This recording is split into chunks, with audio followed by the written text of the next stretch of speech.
to win in fantasy football, to win in anything in life, you're going to have to take chances. You're going to have to take risks. You're going to have to get ballsy. Tonight, we are joined by a man whose birthday it is today, a man who is streaming every single day, not actually every single day, but lots of days throughout the week. I was watching him earlier while cooking a risotto. Who Hames? Let's ride. Because I'm ballsy. I don't take no shit from anyone. Because I'm a stud. I'm ballsy.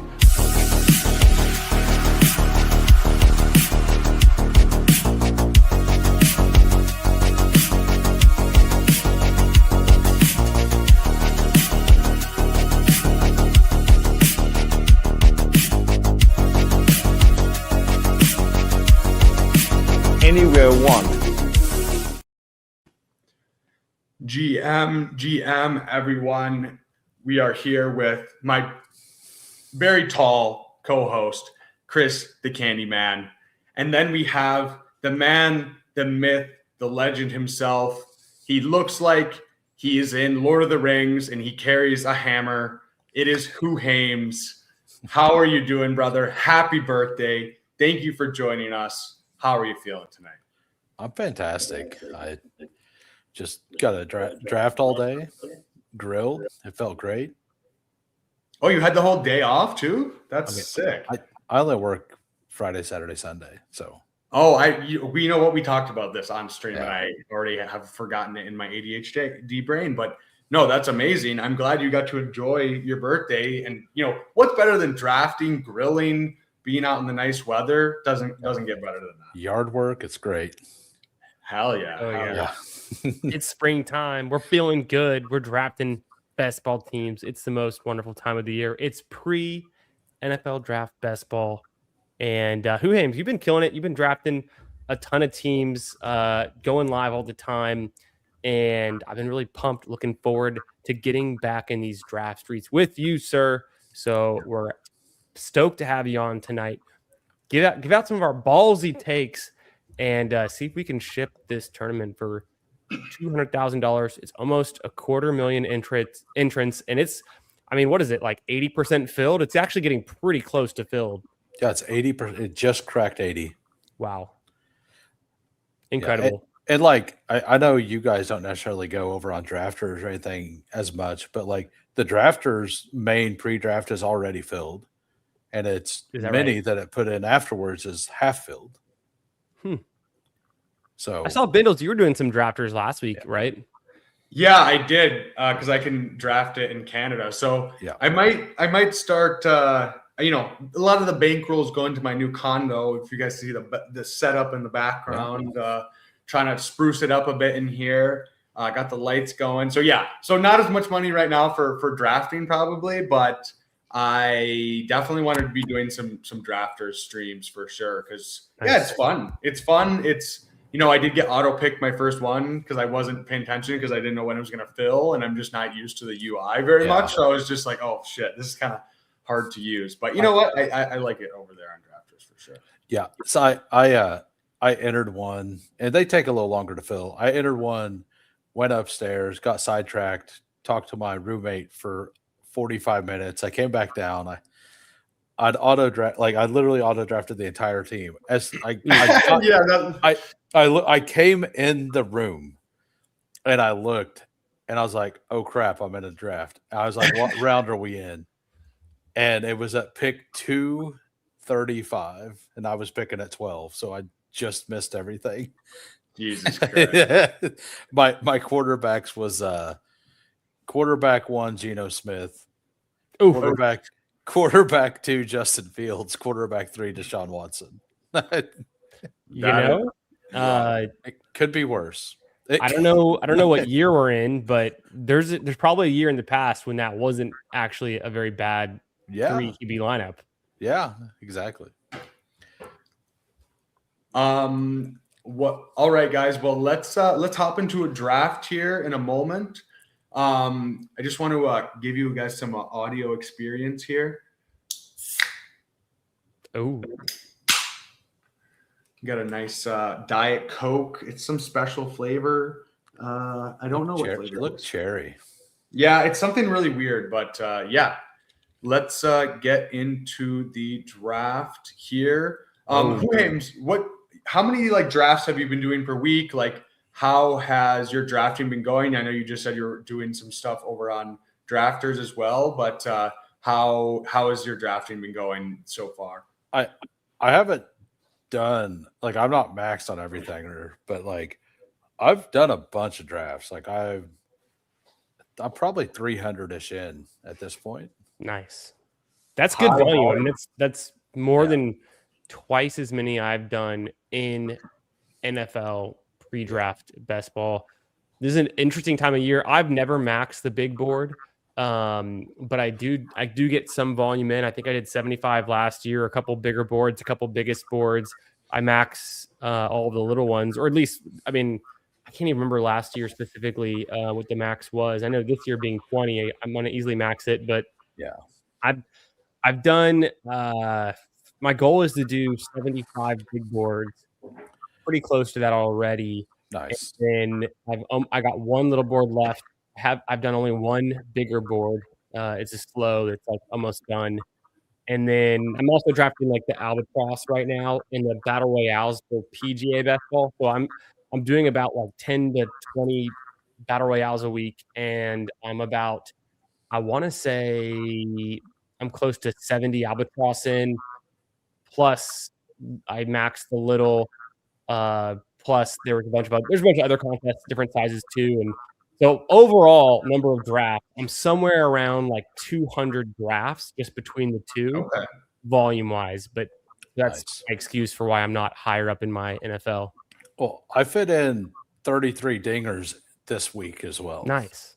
Like there you go. Because Updog finished his dog math website, and I helped him roll it out and all that. And then we are we at the 101? We have the 101. We're also in this room with the world famous El Gru 50, winner of Best Ball Mania 5. Are you guys like, I'm clearly Bijan, but I think it's fine both ways. Yeah, no, I'm fine both ways too. I'm not gonna. I pretty much go with ADP because I feel strongly about both Bijan and Gibbs. Yeah, I feel like they're clearly the 1-2. I was expecting Montgomery to get moved or leave, and I still had Bijan at 101. So like when that happened, I didn't change anything because I was expecting that. Did I hear from someone that you're Jamar Chase 101 thinks he deserves to be in 101, or was that someone else? I'm trying to remember. I think it was Mason Blunt said that he was drafting with you, and you were talking about that. No, Chess Liam believes he's 101. Oh, okay. No, I've been very clearly like Bijan Gibbs from the 25th of January. Oh, yeah, no. I wasn't saying you would take him there, but you just are saying like he could be. Okay, I'm I think if you want to argue Chase at 101, you can. Like, sure. I just don't with as many running backs that go early and the talent that comes back at wide receiver. It's a combo game, right? Like at the end of the day, it's a combos game. So like, and you're going to get the same combos with the guys at 1, 2, and 3. Sure. So it's just about the combos at the end of the day. I've been thinking a lot about the combos lately, and I want to throw out this thought experiment, kind of do a round table.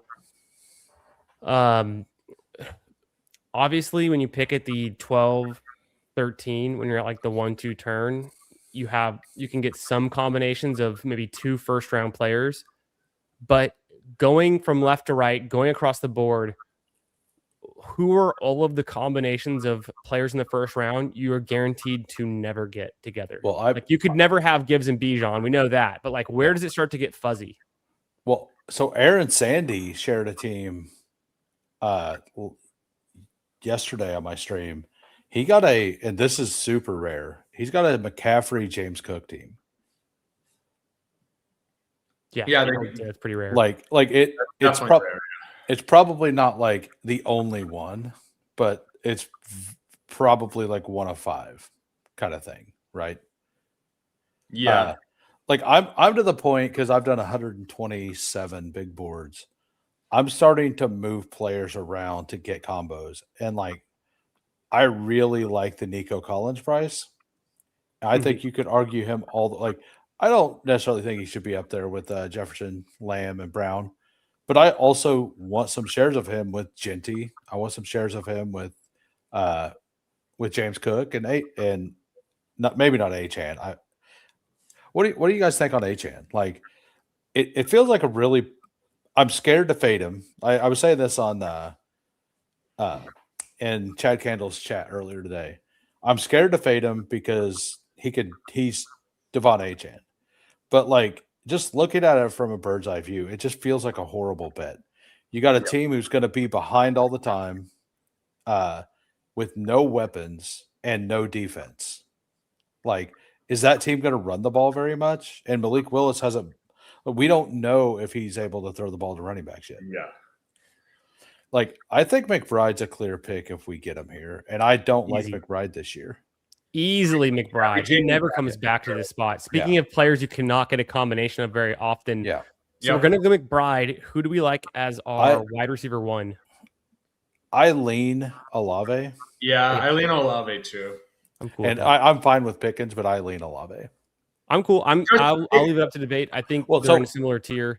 The Bijan McBride thing is just super fun. That's pretty sick. I have not seen that yet. So I actually on my stream earlier today, a guy got McBride in the 3rd round. We essentially did. I saw that. Yeah, that was crazy. So sometimes McBride falls, but it's rare that you're in a spot to be able to take advantage of it, because usually you're in like the 9 spot and you see him falling. You're like, oh fuck, someone's gonna get a powerful team with the McBride late that. It was Wilson32 who may end up showing up in this chat. Gibbs, London, McBride. That's pretty sexy. That's crazy. That's awesome. Yeah. Quick housekeeping question. Does somebody have this stream up on a different tab? I feel like there's some feedback. I do, but I have it muted. Okay. Just checking in. It's just a faint feedback, but I've been hearing it the whole time. I do have a new mic, so I wonder if that's what's going on. But it seemed fine earlier today. So no, I don't usually hear like on your streams and stuff. I haven't heard feedback. Well, I started getting feedback on my regular mic, like on the Quill stream on Tuesday. So I bought a new mic. Okay. So it may be a PC issue. Interesting. It's pretty faint. We start off with Bijan, McBride, Olave, very strong. You know, I like Olave. I have a similar tier where it's like, I don't mind. I like Pickens a lot. I like Olave a lot. I like them both a ton. I mean, those are 2 of the receivers that led the league in air yards last year. AJ Brown is a super fun click. So like I have those guys they should be taken with high priority in the beginning of the 3rd round if they're even there. Going back to my thought experiment on the 1st round picks, I think we've seen like CeeDee Lamb and Justin Jefferson fall and be in the 2nd round, especially Justin Jefferson was going more in the 2nd round. So I kind of exclude those guys. But like and you mentioned McCaffrey and Cook. I think sometimes McCaffrey can fall in the right room. I haven't seen a team that's like JSN, Amon-Ra, St. Brown. I've never seen that. I don't think you can find that. I've never seen a team that's like, Jonathan Taylor with Amon-Ra or something. I think that would be really, really rare. So covering bases, but like who Hames was saying, sometimes pulling up a player at the end of the 2nd round to the beginning of the 2nd round, and Collins can be that guy. We see Collins go here with McCaffrey, kind of getting pulled up a little bit. It just comes down to the positional need and the combos you can get with the 1 and 2. Yeah, I think Nico is a perfect example of somebody to do that with. I think I've been doing it with neighbors a lot. Oh yeah. And like Chase Brown, nobody no, he's been over there at that corner the whole time, and nobody's doing it with him. So, Yeah, I pulled up Chase Brown on an Amon-Ra team earlier today because I didn't have that combo. I just did the same thing. Nice. It was with it might have been Amon-Ra. I think Smith is a smash here. 41.8. And he's only going to rise with I think if AJ Brown gets traded. I think that's a smash. I'm fine with that. I kind of lean of these other guys, like I kind of lean Rome or Evans. Yeah, I like Rome or Evans. I'm a little worried about Devontae. Like, obviously it's a good offense, but like it does reach. I guess Mike Evans is similar, but I still think Evans, when he plays, he's going to be really good. I guess you can say they're pretty similar. Let's go. Are we ready for my ballsy take? That's Rome Odunze is going to beat out Luther Burden. Okay, let's go Rome then. Boom, Rome Odunze. Yeah, I'm cool with going Rome Odunze here. Mike Evans, Devontae Adams, love them both. I'm still really big in on Devontae. I'm hopeful that Evans healthy for the 49ers. I mean, can I think of a better landing spot? Probably not. But at the same time, let's just invest in the future. Rome Odunze. We all remember the first, 4, 5, 6 weeks of the season before he had that. What was it? Was it a hamstring with him? It was 3 weeks, but he was like top 5 over the first 3 weeks. Yeah. He was on fire to start the season. Was it a hamstring? I can't remember. I think it was, and then like he ended up getting something else later. But yeah, so Rome Odunze to me, like, yes, Luther Burden is a spike week guy, but Rome Odunze, like, he's able to spike, but he's going to be the floor play, like, for sure. And I was listening to Fantasy Points earlier, and Scott Barrett was actually talking about the things I've been talking about. It's like he got that insane run on that play that was a broken play that he got like that 80-yard touchdown. Well, that whenever you get limited touches, that completely skews all of your stats because he didn't have a lot of volume. So, like, you remove that play, like his yard per route run is still good, but it's not like the absolute legendary numbers that we talk about. No. I mean, that's his style anyways. It's like it is. He's gonna be, it's not gonna be the most targets, it's gonna be efficiency, and he just is a guy with the ball in his hands. Kind of like a Debo, honestly. It's like it's not too indifferent from Debo when he was in his prime. Like, you just know this guy is good, he's gonna score touchdowns. But I agree, like Rome is 6'3", 212. I kind of reminds me a little bit of Nico. Not as big and physical. Like, he's not like Nico is a crazy freak athletically. So he's not that, but similar type guy where he's going to be good in the red zone. He's going to be good on those crossing routes. So yeah, I can definitely see it. Like, I think the Burden stuff, it's not that I don't like Burden. I think especially for best ball, but I agree. Rome definitely, like, there's the recency bias of him being injured that we're just like, this is a great offense. We want pieces. So yeah, I actually love what the person there in the 8-hole did. Like, I don't think Loveland that high is a bad thing. Like, in the 7th spot. Like, to force a Loveland Burden stack, right? That's fair. Yeah. Like, I think that's perfectly fine to do that. And they also got unique by taking Collins there. So, like, they're building a very smart team, like a portfolio-based team. And I will say I have teams where I have Burden in the 4th and Loveland in the 5th, but I don't mind, it's the guys, get the guys you need. But then to go Lamar and Caleb to me is a little bit overkill. I do think the Lamar pick doesn't make sense, but So coming back around, Hames pick 72, 73. Who do we like here, and what do we need on this team? We have Bijan, Olave, Trey McBride, Devonta Smith, Rome Odunze. We have a 1-3. Jalen Hurts did go. Daniels goes. I'm fine with is that Tyson Parker? Tyson? I'm probably Tyson. I still think he's a high first round pick. I'm fine with Parker or Tyson, either one. So I'm cool with starting with Parker and then turning the conversation to RB2 here with one of Warren, Hubbard, and Stevenson, which it always feels like it comes to me and I have to pick one of these 3 guys. Yeah. Or do we just stick with Tyson and get another receiver? I'm Tyson. Or honestly, let's just go Tyson. Okay. Tyson or Kraft. I really like. I don't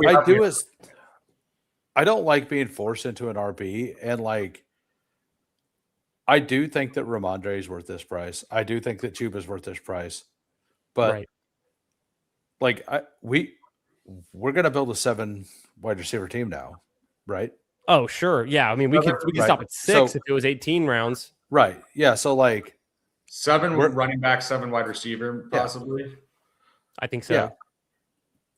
So like the problem with not taking an RB there is it does look really bad if certain people don't come back to us, right? And we just make up with. I know what you're saying. We just make up with volume in that spot. I've dabbled with Warren. I've taken some Warren in the early 70s. I've been more recently going Ramondre in the early 70s over Warren and Chuba.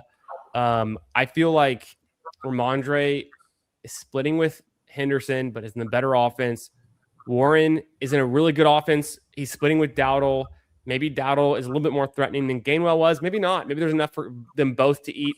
I guess with Hubbard, he, to me, is kind of the odd man out where he's been good in the past, but do they draft someone or, does whatever? It gets something, the Panthers are my lesser of the favorite from a fantasy ripe environment.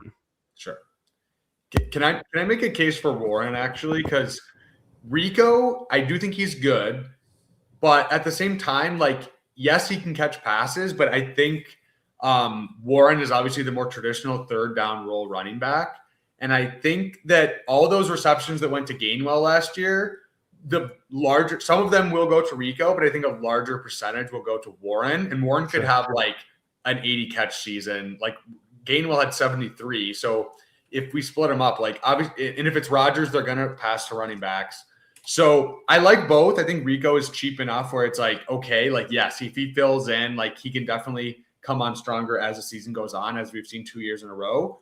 But I think Warren, just from like pure targets upside, will be pretty high. And then we know he's explosive. We know he can, I would assume, would be the lead goal line back, at least to start. I don't think Rico would take over that role from him. So have you guys put together that Rico played with Mike McCarthy in Dallas? I did, yeah. Yeah, that's pretty funny. I hadn't really thought that through all the way yet, but makes sense. So this is a player who's played for this coach before. He's going to a new situation. I don't think we can do anything with the receptions because it's a brand new offense. Nobody's left. Sure. So I have a hard time projecting whenever the entire situation's different into the next year. And Rico, he's not unable to catch the ball. No. He had like 35 receptions or something when he 2 years ago. Yeah. All right. So, did Dobbins go? I was going to say, we can pull up Dobbins. Dobbins is available. I'm good with pulling up Dobbins for the first click. Yeah. And then let's think through the second click. Click quarterback. Let's see what's there. Purdy, Stafford, Goff, Murray. We don't have QB yet, right? No. We do not have a QB. Yeah, I think we take one here. Honestly, Purdy is fine, just unstacked. We could take Love and hope for one of the Green Bay guys to fall back to us. What do you think, Williams? Or we could do that, or we could take Kyler. He's got the run. Kyler's fine. Well. Let's go Kyler. Like I don't ever do this with Kyler, but like I think it's fine, right? It's totally fine, dude. He's just a conduit of the Vikings offense. Like he is going to be good, man. Like if Darnold can do it, if Kirk Cousins can do it, like Kyler is a good enough player that he would be, and the weapons around him are good enough that. Are we safe to talk, or are there a bunch of people in the chat in the stream? I mean, I usually just talk openly either way, but like, because I don't really believe in sniping. I think that you have access. I don't think there's anyone in our draft room who's in this. So the Kyler thing, like, he's one of the few like rushing quarterbacks that actually does target the running backs a little bit more, right? Of course, because think about David Johnson and James Conner. Yeah. And I think that Aaron Jones is just a smash pick right now. Love it. So, like, like so whenever we get past the NFL draft, and like I do this already to some extent, but we don't have all the information. But building from the back of the draft to the front end of the draft is something we're not talking about yet, but it becomes like a commonplace talk, right, among the best ball community. And like the reason I wanted Kyler there is because of that. Makes sense to me. Yeah. Going back to a thought we had before on Bindles' point about the environment and Warren. Yeah, new coaching, for the Steelers.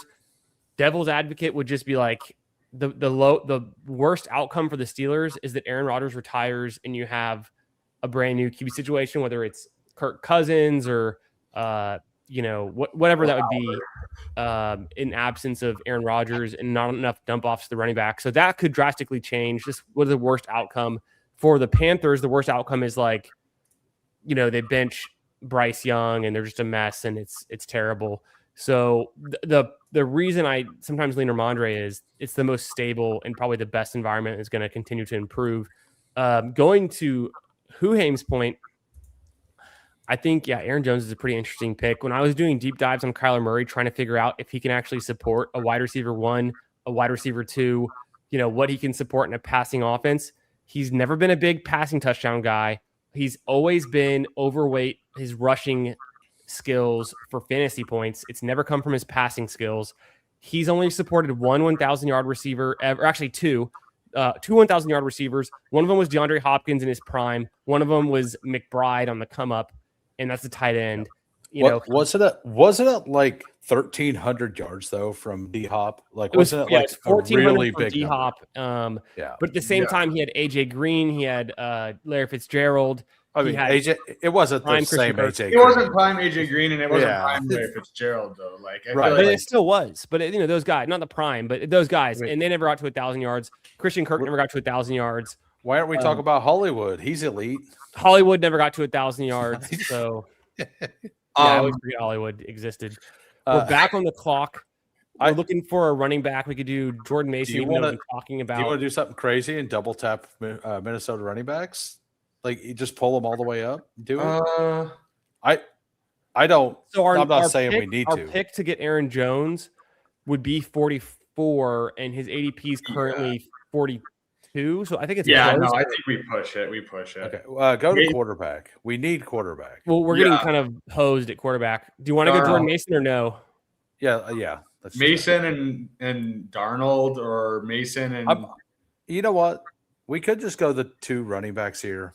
Yeah, that's fine. Hopefully Brissett makes it back. If he doesn't, we just take whoever's left. Yeah, that's fine. Figure it out. Let's do that. You want White, Mike Washington? I do not want Mike Washington. What about White? Yeah, that's fine. I feel like White, even if Love goes there, he'll have a role as a third down back. I know Love isn't going to take 80% of the carries. Like he's going to be 60-40, you know what I mean? Like 70-30 at best. Like there's still going to be room, and it's going to be goal lines. White is the classic annoying RB2 that just eats up snaps, eats up third downs, eats up some short yardage goal line stuff. Like I think White is a good pick. Yeah. I honestly I do take Mason, but I kind of like Aaron Jones straight up over Mason. Yeah, I think that's fair. I mean, Aaron Jones, he's still good. He just gets injured all the time. Well, but when he plays, he still catches passes and he still can get goal line work, and he's still explosive. So I'm looking it up right now. I believe he got $4.5 million, which is like the same number that Gainwell and a bunch of the other guys got. $4.8 million. Yeah. Guaranteed $5 million actually. Cap number 10. So. Yeah, I know it's kind of weird with older guys, they get like a higher minimum. So because maybe he's reached a certain amount of time, then it seems a little bit bigger than it would be otherwise. But yeah, I'm with you. I think he's a good pick. I mean, everyone in the Vikings is undervalued because everyone still has the last year. Like Addison should be going higher. Hawkinson should be going higher. The running backs, obviously, we don't know which one, but it's going to be a good offense. So why are we not taking? We just don't know which one it is. But So Did you tune in to the stream I did with Steve with all the draft pick stuff? I did not. I saw Yeah, it, but I got did some of not that. catch that one. Let me find it in my Discord real quick. But I believe that the Vikings have a whole bunch of picks. Yeah. And I think they do. they're a sneaky candidate to maybe try to trade way up because they don't really have a lot of needs. Like if Jeremiah Love, They could go Love. like ends up falling, like there is a world where he passes, like he gets to Washington and Washington like has to choose between bro. He has to choose between them or Reuben Bain or David Bailey, and they choose. I saw there was as high as a 19% chance Love is a Viking. That's wild, right? And like I think that if we get to like pick 9 where Kansas City's drafting and Love's there, KC's not going to take him. The Bengals probably don't take him. The Dolphins probably don't take him. So now we're looking at Dallas. I think that they could trade up with the Dolphins if that scenario happens.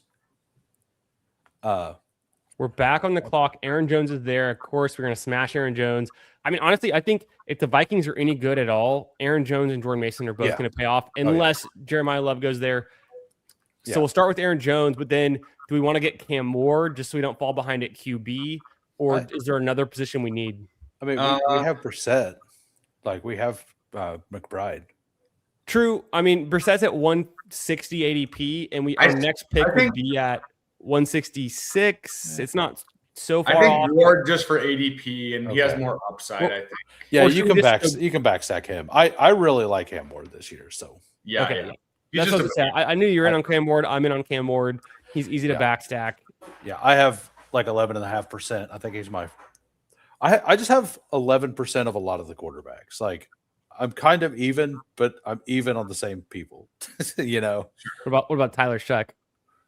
He's my number 1. I know. Hell yeah.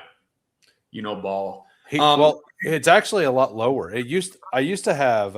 It was higher when he was going in the 130s. You're the one who convinced me to be so in on him, and I looked more into it. No, he was such a smash at the start. Like, guys, if you guys the offense, the environment, it all comes together.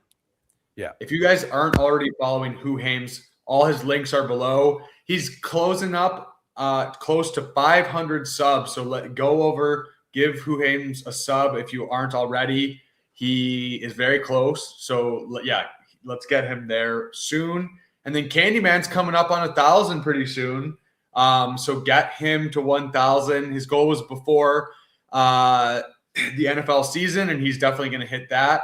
And then I just hit 750. So we are, we're on the rise. Be sure to follow both of these guys. And yeah, tune in for lots of streams. Literally, probably every day you can find a stream between one of these two guys. Hell yeah. Hell yeah. All right, here. So now we have Debo and Judy. Do we feel like Debo is a Miami Dolphin? Like, doesn't it seem inevitable that it's like Jennings or Debo or one of these guys? I feel like they don't want to pay up though. They just want to be conservative and lose and try to get good draft picks. So Debo to me seems too expensive for them. They're trying to go like the cheap route with guys like Tolbert and Tutu. I still think they're going to add one veteran that's middle. It won't be that much, but. Oh, yeah, I'm trying to think who's even still available besides the expensive guys like Debo. Diggs. Those guys are too expensive for the Dolphins. It doesn't really do them any good. Yeah, wow. Washington goes 160. That's wild. My ranking on Washington's 165. I mean, at this point, it's all kind of similar, but just to see him get pulled up that much.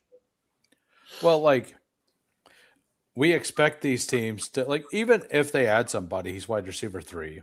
But, like, I've kind of backed off on that. Like, I just did rankings originally. And I just like him.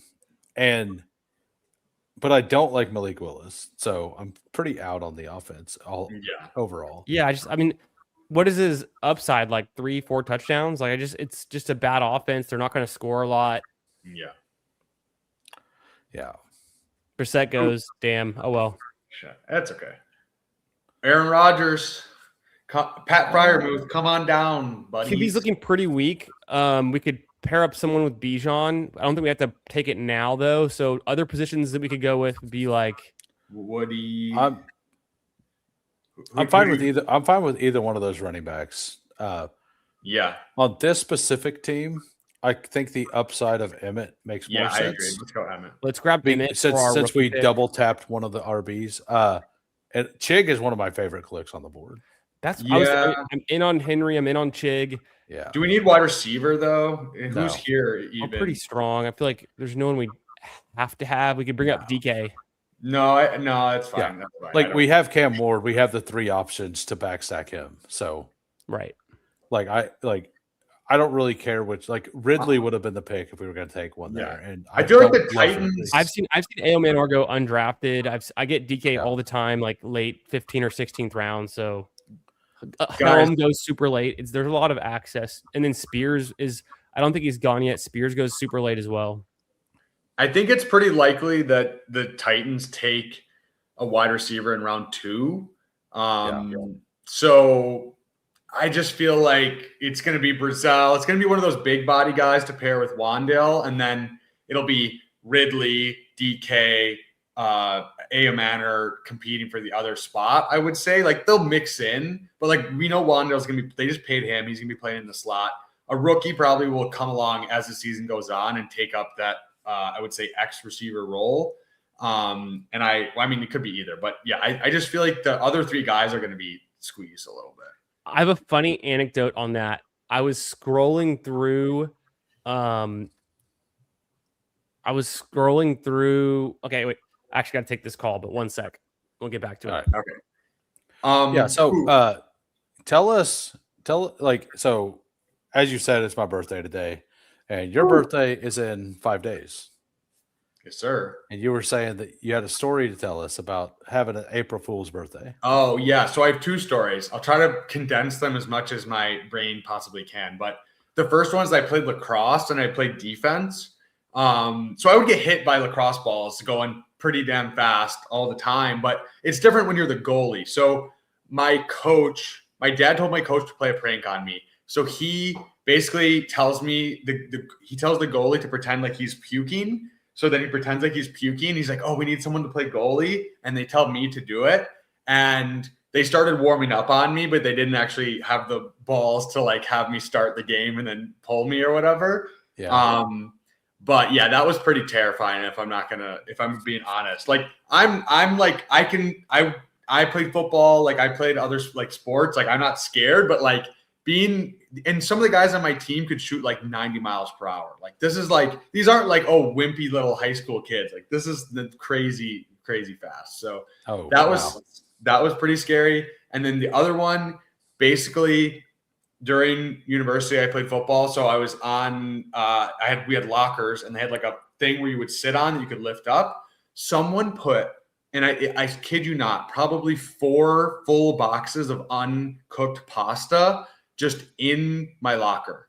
Okay. And to this day, this happened in probably 2015. I don't know who did it. I have my suspicions, but like, that was just the culture. It was just everyone would play pranks on each other, especially the like older people on the younger people. And like, right. Yeah. So that still lives with me to this day. So. Yeah, that's pretty epic. Looks like we're gonna auto draft a couple picks here, which is fine. We got the shipper already. Yeah, we don't need help. No, it's like the what's the movie where he like goes back in time? Wait, who are we gonna take? Tyreek Hill and Tyreek Hill what? Tank Dell? Oh God, no, Tank Dell is gone. Oh, he is gone too. So fuck. Oh, Candyman, you're here. Oh, no, yeah. And is Christian Kirk there? Christian Kirk, look for him. He's gone. I feel like I'd rather go rookie wide receiver, Brazel or Surratt. Brazel. And by the way, the back feed is on you, Candyman, because whenever you left, it wasn't there. Burn.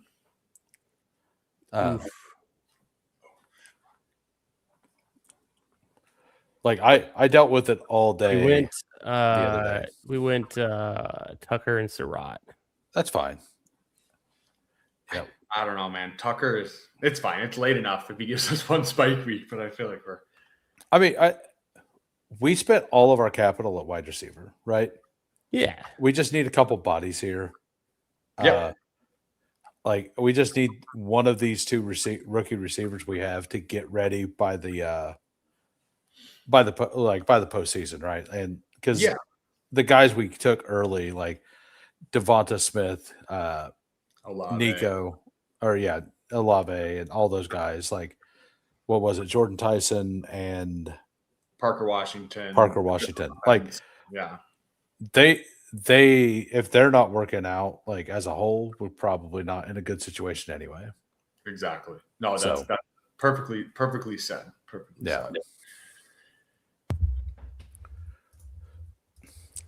All right. So, but yeah, I don't have any like really good story because I was saying my uncle actually has the same birthday, like the April Fools, but we didn't really have a whole lot like while he was growing up or while I was growing up with him. Like I don't remember anything, but yeah, I remember all the stuff I mess around like whenever I mess with my nephew. You know, I remember all that stuff way more than they're probably going to remember stuff that happens. Oh yeah, that's how it works. That's how it works.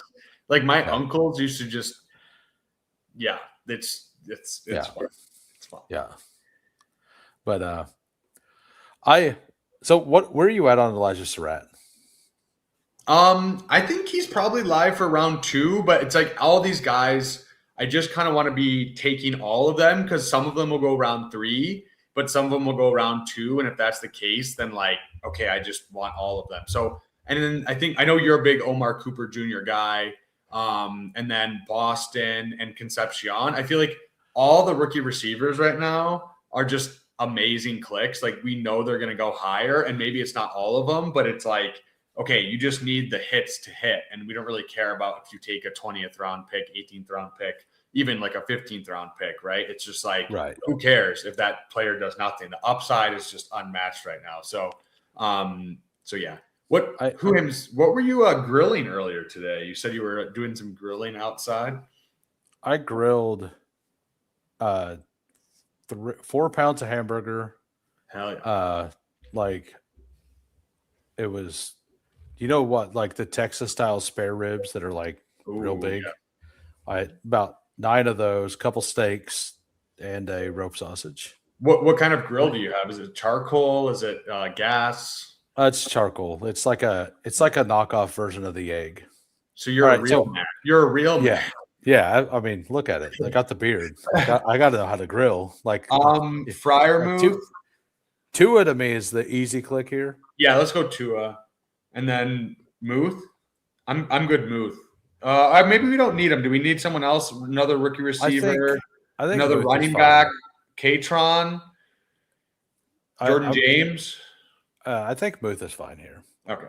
I kind of like a third tight end, even with the elite, and like since we have the extra round. Yeah, I feel that. I feel good about the other positions. And like I will stop at 2 tight ends quite often, but that's whenever I go like Colson Loveland plus Kyle Pitts. Yeah, one of the like elites, and then one of the like before pick 100-ish range guys. I mean, even if it's like Juwan Johnson, Britton Strange, Ferg, Kelsey, like I probably don't stop at 2 then, but I'm okay with it if I need to. Definitely once we hit 18-round drafts, I will certainly only be drafting 2. I think quarterback 2, I know who you were talking about, how you're kind of leaning into the 2 QB thing. I was listening to you earlier. Tell us more about that, because I think I'm on the same wavelength with you on that one. Yeah, so right now everything's being done based on like Sims and everything, right? Like, and it's all projected points. And obviously quarterbacks are going to project for the most points. Yep. But they're also like this year they're going like basically on average 2 rounds higher at every point, except for the elite, which is wild. Like I'm leaning very in to like Jaden Daniels. I think. And like all the player, like Jaden Daniels, like Drake May, those guys, like that round, like it just feels better than everything else. Because like if I'm gonna have to pay, because Jared Goff's one round ahead of where he was last year, but like overall, we're just spending more capital at quarterback, and I look at it as a market based game, and I'm looking for where I can beat the market. Yep. And somewhere where I can get different from the market is there. Like I can have more capital if everybody's going 3. If I just spend 2 picks before round 10 at quarterback, I get the extra picks later. Now, because there's no quarterbacks that go down the back half of the board. And doing that has led me into like I like the elite tight end stuff, but doing that kind of leads me more into these 4 tight end teams as well. Yeah, I think that quarterback pocket is just because like with Daniels, May, Hurts. Well, like last year we were sacrificing our 3rd quarterback spot for somebody who's going where like Rashid Shaheed is right now, right? Sure. This year, your 3rd quarterback, you're sacrificing like Jalen Coker or like Josh Downs or a lot of times, or like Rashad White, Jordan Mason, right? Yeah. I want that skill player most of the time because if your quarterback's like it's a thinner game, but we're playing for first. Yep. And it gives you more shots. Do we go receiver or running back here? I love DeMarcado right now. Yeah, I'm cool okay with DeMarcado. I think a rookie receiver. Are there any rookies left or no? I mean, we've got Tyson and Surratt. It's not bad. I think if we go receiver, you take a veteran. Okay, like a Tyquan Thornton or something. But I was thinking that. Let's. Oh, he went. Well, we went DeMarcado. Okay. We got DeMarcado. Like Zacchaeus is a good one. Dotson's a fine one. Like I haven't taken much Jalen Noel, but like he's fine. But yeah, let's look at the team. Yeah, we ended up 3-7-7-3 after starting with Bijan, McBride at the last pick of the 2nd round, and getting Olave. We got Kyler stacked up, team stacked with Jordan Mason, and then kind of actually stacked with the running back that might catch some passes, Aaron Jones. We also got Cam Moore naked, didn't get him anyway stacked. We missed out on DK and Helm, kind of unfortunately at the end there. Tua stacked up with Bijan, which is kind of all that matters. Running back wise, I think we did a good job allocating capital here. After Bijan, we go Dobbins, Mason, White, Aaron Jones, Emmett Johnson for some upside, and Mari DeMarcado. Wide receivers, Olave, Smith, Adunze, Parker Washington, Jordan Tyson. So we have 5 receivers through the first 7 rounds. We threw on Trey Tucker for a spike week, potentially, and Elijah Surratt, one of the biggest fallers of the big board, but getting pretty cheap and could be good. Trey McBride, Chig Okonkwo, Pat Freiermuth. Yeah. I think it's pretty good. I don't always double tap running backs, but I want to do a sub. And I think the Vikings are a great team to do that with. Yeah, I think they're both undervalued, like you said. Any other overarching thoughts here, picks where you feel like we really brought the team together, where you feel like this is like a key pick? Every single time we talked, we just brought the team together. It was just an absolute masterpiece all the way through. We did nothing wrong. Chef's kiss. Yeah, absolutely. We have some nice teams. Like I'm looking at it again. We have Rashad White and Chig Okonkwo. We have 2 commanders. So there's some team stacking here. We don't know where Tyson or Surratt or Emmett Johnson are going to land. But there's some common threads here. I feel like obviously we could have stacked better. We were trying to do the whole later QB type of play, and we brought up Kyler a little bit. So I feel like at least we hit you had mentioned Kyler and Aaron Jones, and we nailed that one. Yeah, that I was willing to just straight up take him over Jordan Mason originally, but like it ended up working out either way. And I really like this tight end room. Like I'm not afraid to like build a room where you can flex a tight end.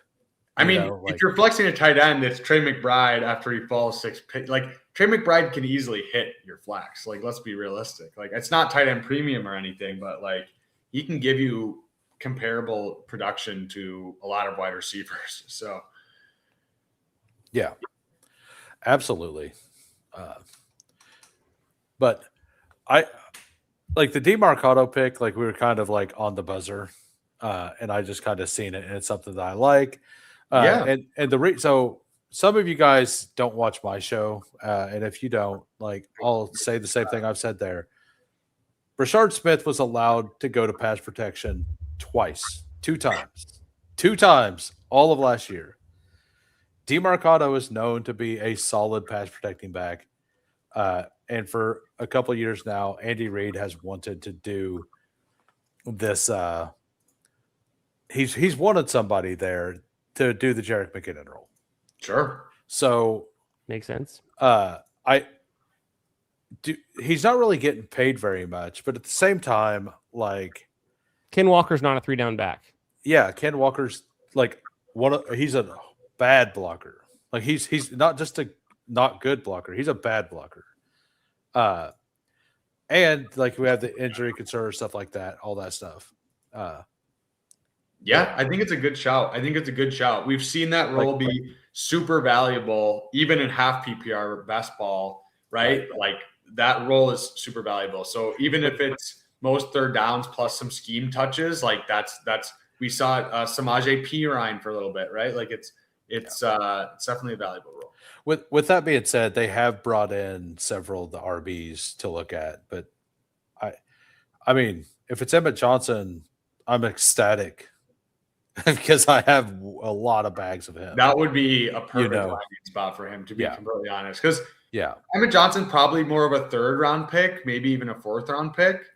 I don't think he's going to go round 2. I don't think so. So that would be kind of a perfect pairing with the Kenneth Walker III there. Any other Chiefs takes for us? I know you are a Chiefs fan. Any other, like, what do you think they're going to do in the draft in the first couple rounds? Any other just like team overall things? Before we get to that, apologies, Uhames. I have to go. I got to go deal with a kid who woke up and stuff. But again, thanks for coming on. Appreciate you, man. Happy birthday. We'll do plenty more drafts soon. It's a young, part of the season where it's the beginning of the peak of the best ball season. We'll get more into it, but thanks for coming on. Appreciate getting to draft with you, my man, and coming up and combining our thoughts on this team. Plenty more to come, but I got to run. So sorry, fellas, I got to jump. It's all good. We'll get back in touch. See ya. Peace. Adios. I did share my screen, by the way. Okay, perfect. You were saying you wanted to do another one? Yeah, if you would like to, we certainly can. We could do one. So like, as a Chiefs fan, I'll tell you what I absolutely would hate, and then I'll tell you what I think we're gonna do. The single worst thing we could do is do the thing that all these fantasy nerds are talking about, and that's take Kenyon Sadiq. It does 0 for us. Nothing. Yeah. Like absolutely nothing. It would be a horrible decision. Like if they think they're in a Super Bowl window, which they have Patrick Mahomes, right? Like, you're always in a Super Bowl window. Why would we like take a guy when we already have Travis Kelce? Like, it's not like he's going to replace that. And then the other thing is they want, like, everybody's just penciling in a DB there, a pick 9. Well, Kansas City, the reason we've been in the Super Bowl window for all these years is because Brett Veach, and by the way, it wasn't him because I can hear it in my mic again. Really? So it must be mine. It might be. It could be me too. Like I have no idea. Yeah. But Like the reason we keep going into the Super Bowl window is because Brett Veach and is awesome at finding talent late in the draft in the secondary. Like most of these guys, other than Trent McDuffie, like most of these guys who are really good players on KC's defense are after round 4, like in the secondary, because Spagnuolo is awesome at developing them. So like I do not want that pick to be that position. I want it to be like for fun. Like they've also brought in Carnell Tate on a 30 visit, and they talked to him at the combine. But they bring in a lot of players. Yeah. Like I want the way I see it is if the draft goes in an exact order, I think we'll take a tackle. Okay. I'm perfectly happy taking a tackle, no matter the situation. But I do think if Ruben Bain, David Bailey, Caleb Downs, or Carnell Tate is still available for us, I think we take one of those. And those are all kinds of all kinds of issues. Yeah. And I think they just I know. Sorry, go ahead. And like for the corner thing, there's a bunch of corners in this class that are going to go at the back end of the first round, and we also have pick 29 now. So, like I don't even want to do it then. I just want to wait. I literally just want to wait until like round 3. Yeah, I feel like probably. I think that would make sense if it's either offensive tackle or Tate. Like if Ruben Bain's there, if we take Ruben Bain and then we take tackle and then we take a wide receiver, that's fine. That's like perfect to me. I agree. Or those 3 positions in any order is what I would like. Exactly. Just take the premium positions, which we know the Chiefs value, right? Like we know they are smart about the way they handle that, which is why they've been so good, because they know, hey, we don't care about linebackers. We'll cycle through them every single year. We don't care about that, right? Right. Other positions where they know they can just get guys for more replacement level deals, they'll do that. Defensive tackle outside of Chris Jones, right? Like they just do not care. It's literally anybody. So also Caleb Downs. If Caleb Downs is available, I think he'll just be like smash. Like Eric Reed 2.0. Because we have a good strong safety. We need the free safety, I believe, or the whichever way it is. Like Eric Berry, free safety, exactly. I may have said that backwards, but either way, are we ready to jump in a big board? Yeah, you guys want to jump in with us? We'll give you a short countdown. You want to count us down, Huhaim? All right. Well, I'll just enter in about 10 seconds. Okay, so that's fine. That's I realized you have the clip, so you don't have to do that. That's good. I say I'm going to enter in 15 seconds. I have the clip, and it gives me time to move over and actually add the timestamp. That's actually what I do. I go add the timestamp during that. That way, I don't have to mess with it. Smart. I've noticed your timestamps recently, so I like that. It was really just a way to it's like I would always be like, okay, pause for a second because I got to do the timestamp. It's like, well, sure, it's kind of a waste. So I'll make a little clip and then run that and then do it. Huhaim's, I do work in advertising, so can I buy a spot on Huhaim's in between time? Because that would be some valuable real estate there. You're closing up on 500 subscribers. Those are eyeballs that can be monetized. You know that, right? So I actually have a lot of people reaching out to do shows for the during I've had 3 people now already reach out about doing shows during the season because last year I unlike most baseball people, I didn't stop streaming. No. I did daily content the entire year. And Steve Schaup and I from Fanspeak, we done a recap show for the first 12 weeks or whatever. Yeah. He ended up getting sick, and then we didn't end up retaining it after the 2 weeks that he came back. And it was but we use that information to do dailies and stuff. And we use Fantasy Point Status Suite, and then we actually went through all the snap counts and everything. And I watched it. I remember that. Yeah, that you guys are both. People loved it. My favorite guys to watch. So that was great. Yeah, people loved it. I don't know. I was just in there talking with somebody else who knows ball, right? We were just having a good time. Exactly. And people seem to really like it, but I've had several people reach out this year. So I'm going to, and like I did a start sit show on Big Draft Energy's channel every Saturday night. Nice. And that's probably going to happen again. But I'm working on like, there's been 2 other nights already during the regular season that people have called, gotten a hold of me. So I'm hopefully going to be very active in all of this for a while. Hell yeah, man. No, I appreciate the consistency and I appreciate all the content you're putting out. So yeah, be sure to go subscribe to Who Hames, get him to 500 and to the moon after that. So. Yeah. And for those of you who aren't subbed at 500, I'm doing a 12-hour live stream. So hell yeah. Also have a whole bunch of owl emojis that I'm going to put in. All right. Beautiful. So what do we want to do here? I'm probably Amon Ra, but I'm good with any of those 3, to be completely honest. I have the most Amon Ra. So I think Amon Ra is the clear 106. I agree. Like you heard me say 106, right? Yep. Over JSN or over Taylor? Originally it was like I'm close to putting him at 105, honestly. Yeah, I was kind of But I do kind of like JSN slightly more than Taylor, but like I don't want. So I've been using the 105. I keep getting the 105. Okay. I've been using it as a spot to get different and weird. Sure. Like I do it about half the time I get the 105, and I still have 11% JSN or something. So like I'm just getting a lot of it. Yeah. No, I think like I don't think you can really go wrong. I just feel like Amon Ra, for some reason, we just like obviously I don't think he's the Bijan Chase Gibbs tier, but I don't know, man. I don't think he's that much different. Like, yeah, maybe his true ceiling isn't as high, which I wouldn't even necessarily say that because I still think he could have just like a crazy year.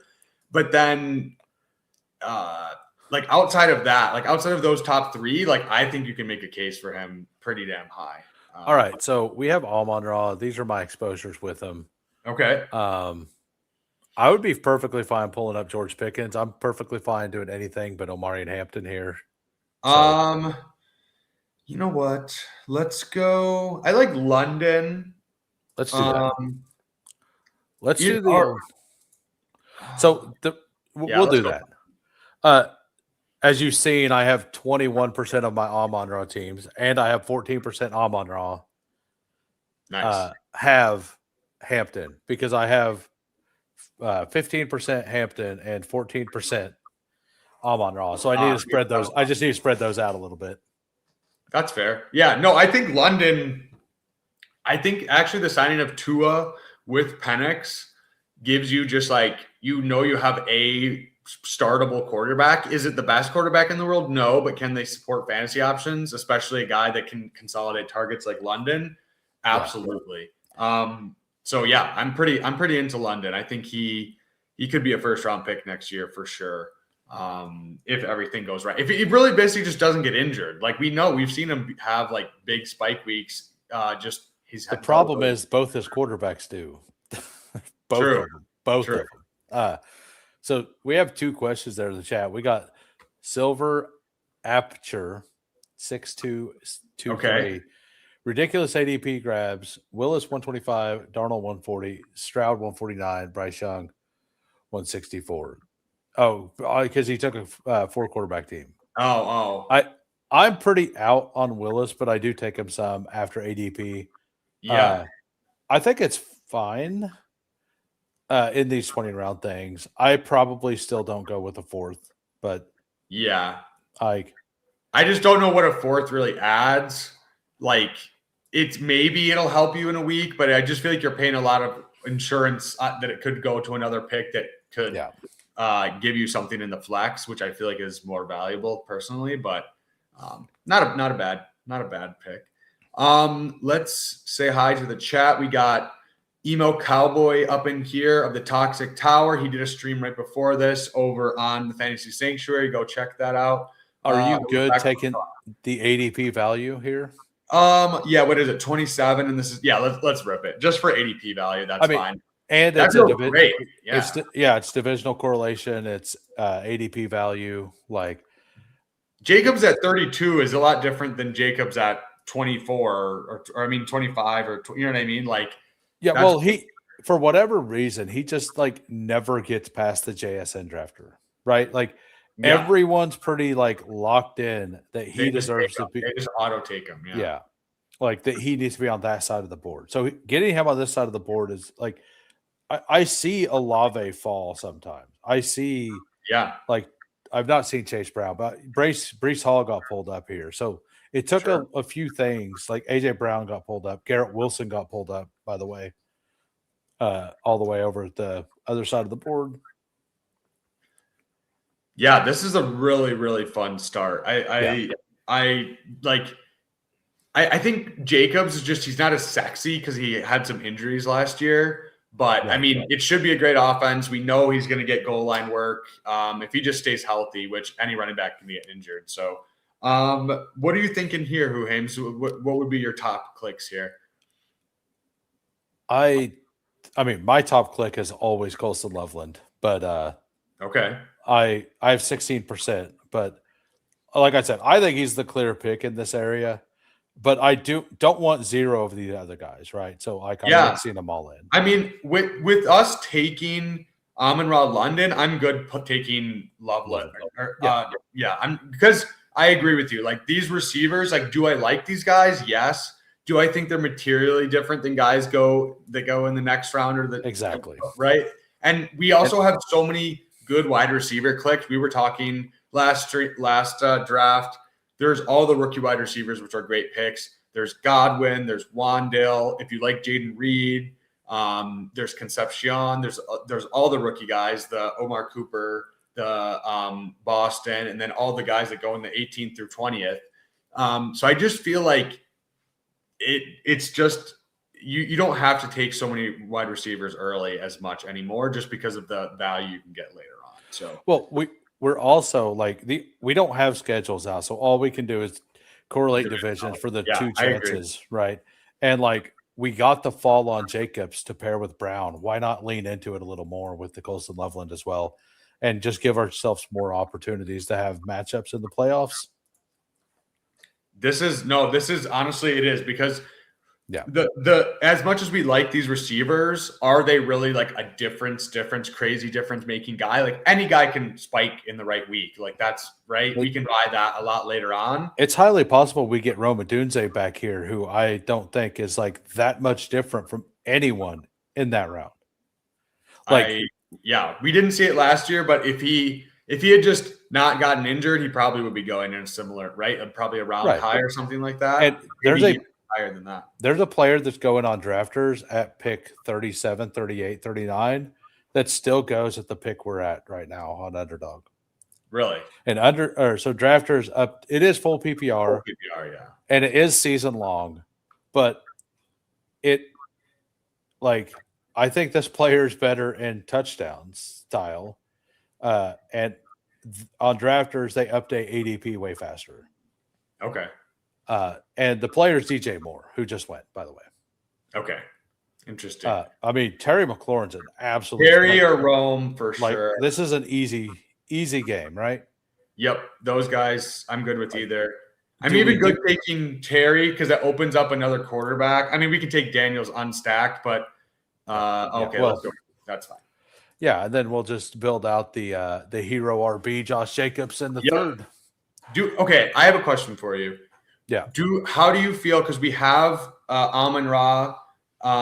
We have obviously we could take Caleb. So do you take Caleb here and just lock up the stack, or do you just take one of these other quarterbacks and say, I think the guys can do it without the quarterback, and we get another quarterback that's just a higher floor, higher ceiling combo, which I don't know how you feel about that. Like Caleb, I just feel he's a little bit overvalued. I agree, but Gritty's doing the gritty thing, so I think we lock up a quarterback. Well, I mean, he's not going to take any more quarterbacks, though, but it's going to push value down on the room. I guess, yeah. That's what I mean? Like, these guys are gone. Yeah, right? no. I get it. I would just say, I don't know. My lean would to be take one of these other quarterbacks.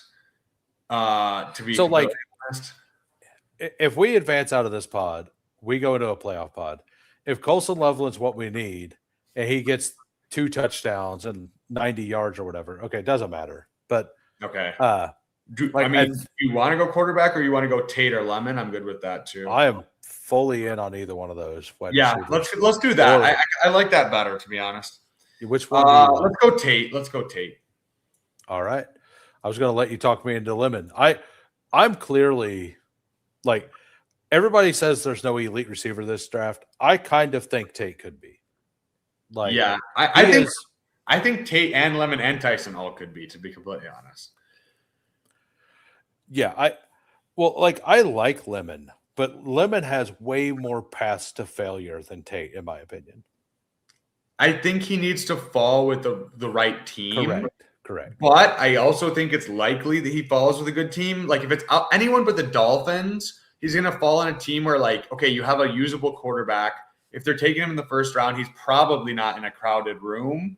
So I just think in that situation, it's similar to an Amon-Ra type situation where like if you just fall in a team where it just works out, where there's not much else. Obviously, we don't know that's going to happen, but right. But no, so give me your full Tate scouting profile from Mr. Who Hangs. So like Cardinal Tate, like the reason everybody's down on him, in my opinion, is because he doesn't do anything flashy, and it's because he does everything correct. Like the ball, every time he puts his hands out, the ball just stops. Like I don't know, like if you watch it, he just perfectly catches the ball. He doesn't jump for the ball. He stays in motion. And the most valuable thing for a receiver is to like be able to run after the catch. And if you don't leave your feet whenever you catch the ball, that's a very valuable trait. Cardinal Tate does that. That's why he's such a good deep ball receiver.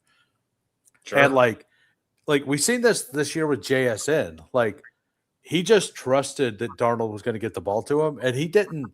How often did you, on those long touchdowns, did you see him jump up for the ball? He just put his hands out and just kind of like hoped it got there. Yep. And Tate is already doing that. And guess what? They both went to Ohio State. Like maybe that's something they teach. Brian Hartline. Yeah, maybe Brian Hartline knows a thing or two about wide receivers. Wide receivers. I think so. You know, like call me crazy. How would you like to hit Gritty with the Ramondre? I do not mind it. I think for this team, it actually. Let's do that. I'm good with that. Yeah, because like we either do that or we had to wait for Algier.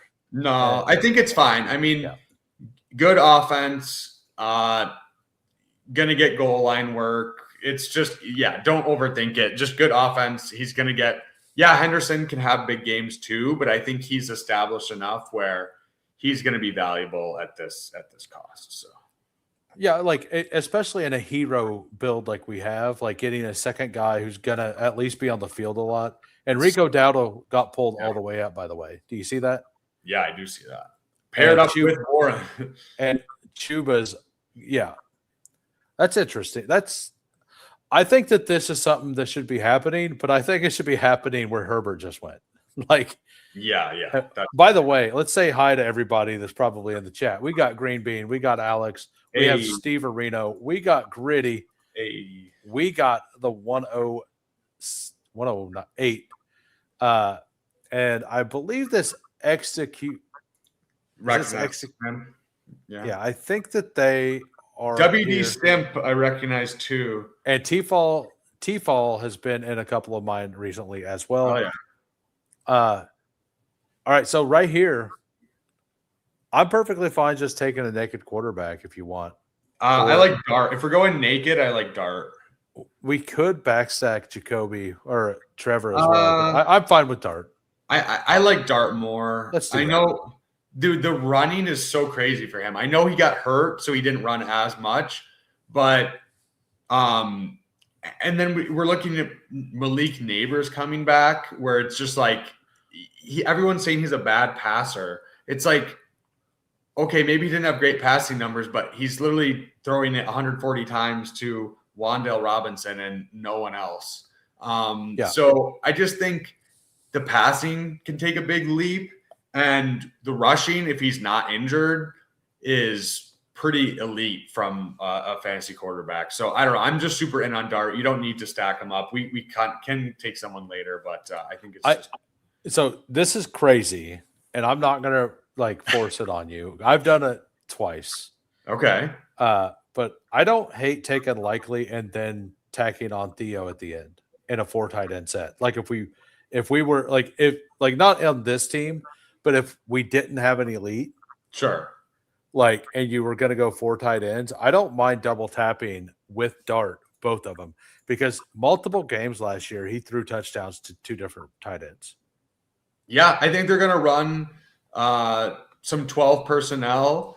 I think Likely will be a pseudo slot wide receiver. So I do think Theo Johnson will be on the field a lot. And if the offense is good, then I think Theo can certainly play that more traditional tight end inline role, while Likely kind of is basically this year's Wan'Dale Robinson from a slot. So I definitely agree. It's viable for sure. If you're taking it 4 tight ends, I'm fine with it. So Patrick Mahomes goes at 86. I was hoping he fell back, but apparently that's definitely not going to happen. Yeah. I've taken on drafters today. I've done 4 teams, and 2 of them I took Dart, and Mahomes fell back to 104. Nice. I mean, Dobbins. Let's go Goff. Let's go Goff. We never know what's going to happen. Sure. No. And stacked with Amon-Ra, it makes too much sense. And we have the double stack of Chicago to bring it back, possibly. Earlier you were saying, and this was my argument last year I was fading Amon-Ra because I said he didn't have the ceiling. Well, I played daily this year, and I got okay at dailies. I won a little bit of money, not a ton, but I won some. Hell yeah. And what I realized there is best ball is just a 1 week. It's 3 1 week slates and a season long slate on top of it, right? Sure. And Amon-Ra multiple times was the top 3 wide receiver. I believe he was the number 1 receiver 2 specific weeks. We can go look that up right now. Actually, no, he has ceiling for sure. I feel like people just don't view it. It's the single week ceiling that really matters. Whenever it all comes down to it, that's what killed everybody that didn't have Kyle Pitts, right? So, sure. So right here, we're about on the clock. We got our 2 quarterbacks. We got Jakob. We got Stevenson. We have Amon-Ra, Jake London, Rome, Tate, and Loveland. I'm pretty in on Gainwell here. Yeah, Mason. I think we go. That's fine. I'm good with Gainwell. Are you good with Gainwell? We can go Worthy if you want. That's fine. I'm good with Gainwell. You seemed a little non-committal. Wow. I know. I don't hate Gainwell. I just think I don't know. I just don't think his ceiling is super crazy high. We're not looking for ceiling here.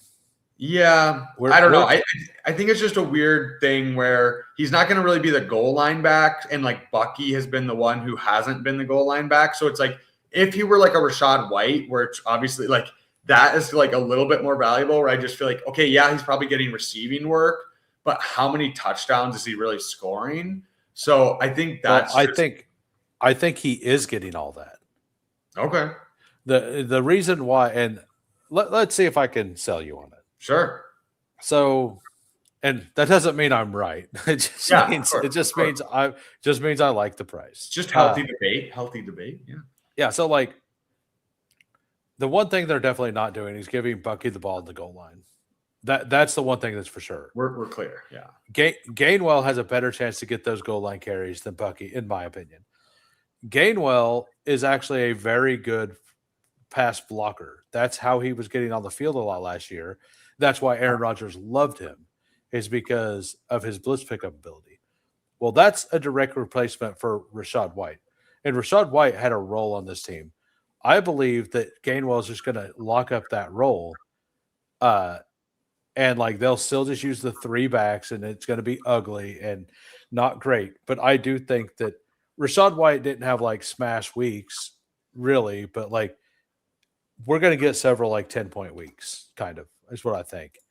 And like with this team, we have Jacobs, we have Stevenson, who will be fine, but he gives us some floor, and that gives like I look at Gainwell as a guy who gives us some ability to like take some shots later. Sure. I like if we didn't take him, we would have taken Jordan Mason, who apparently is still on the board. Yeah, I'm down to take Mason. Okay, so we don't get him. I would probably. I don't mind White, or I don't mind pulling up Boston or. Boston falls all the time. Do you want to do or Omar too? So we can probably get White then. Let's just take White. I think White makes a lot of sense since we were also just talking similar. About it's similar, same exact conversation. Exactly, and like having both of these guys, if they just ping pong weeks, like, and then we take 3, because I think we're going to go 7 RBs here. Yeah, we can go 7 for sure. I mean, we feel good enough at receiver, quarterback, tight end. We took a lead, so like we'll have to add a couple receivers earlier, but I think our last 3 rounds, like 3 of our last 5 rounds will probably be running back. We could go 2-7-7-2, or wait, 2. No, wait, that would be. I think we stop at 7 receivers and we get either 2 tight ends, which would be taking one here and being done. Or we stop at these 2 quarterbacks. Yep, I'm with you. Either one's fine. Like we spend enough. This is what I've been talking about. We spend enough capital here. Yep. That like I think most seasons, like if we get a faller at quarterback, we can play it by ear. That's what's good is we can play it by ear. So you liked Boston. We could do that. I mean, I'm fine just taking Cooper over Boston unless we think we can get both. Like Cooper's going to go higher. Enough said. You're like, twist my arm, why don't you? I wasn't going to say another word in case you changed your mind. I still have 50% over on drafters of Omar Cooper. I had 67% when he was in the 190s. The problem is that I also had 60% of 120 Emmett Johnson. So I mean, they flipped, so it's fine. Like it literally is fine. Yeah, essentially, it's the same thing. Yep.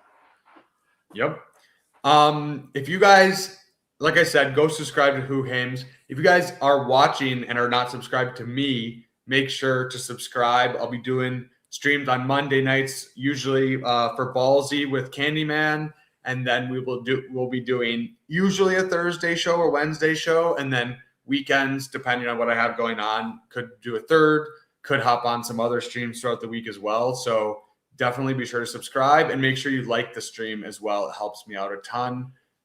Thank you so much. Absolutely. Like if you enjoy the content, like as soon as you log in to watch something, especially if it's somebody that you watched before, just instantly click the like. Like it doesn't do it. It doesn't hurt you. Like exactly. And it like we don't actually get anything from it except we feel good. Right? Like it just makes us feel a little bit better. Yeah, and it's good for the algorithm, and it's right. I mean, it does things, but like it doesn't like give us any monetary gains or anything. No. But like that's why it's like it's just something to do to assist if you enjoy the content. Yeah. And then one more plug here before we get to our pick.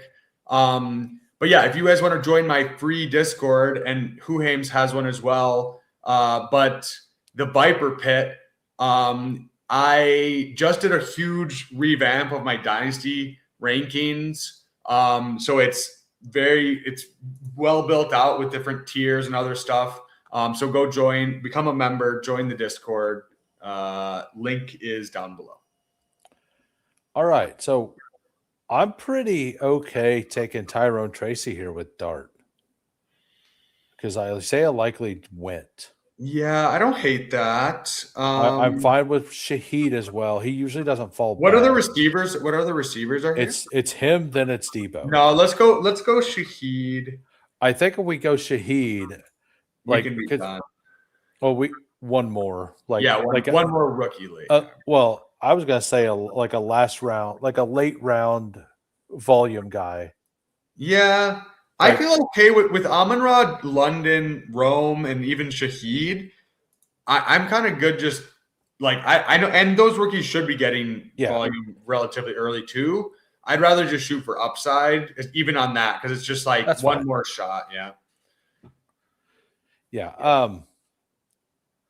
So we got a Silver Aperture here. Says Gainwell is scoring something every week, save a couple of points, and maybe gets a receiving touchdown. And that's how I'm viewing it. Yeah, that's and fair. Like if Sean Tucker gets hurt, I think he becomes the goal line back too. So that's just my opinion on it. That's fair. Would be fantastic to get Tyrone Tracy here. Yep, rip it. All right, so it looks like we're gonna.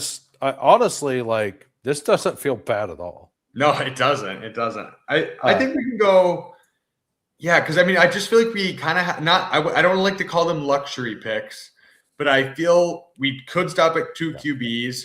Obviously, we can stop at 2 tight ends if we really feel like it, with Loveland as our first wide receiver. We feel strong. Running back, we probably add one more late, but it feels very strong as well. So I kind of just think we let the draft fall to us and take whatever fallers just come, and it doesn't. I feel pretty safe about how we'll handle it. So I kind of feel like we're gonna be in a have to take tight end situation.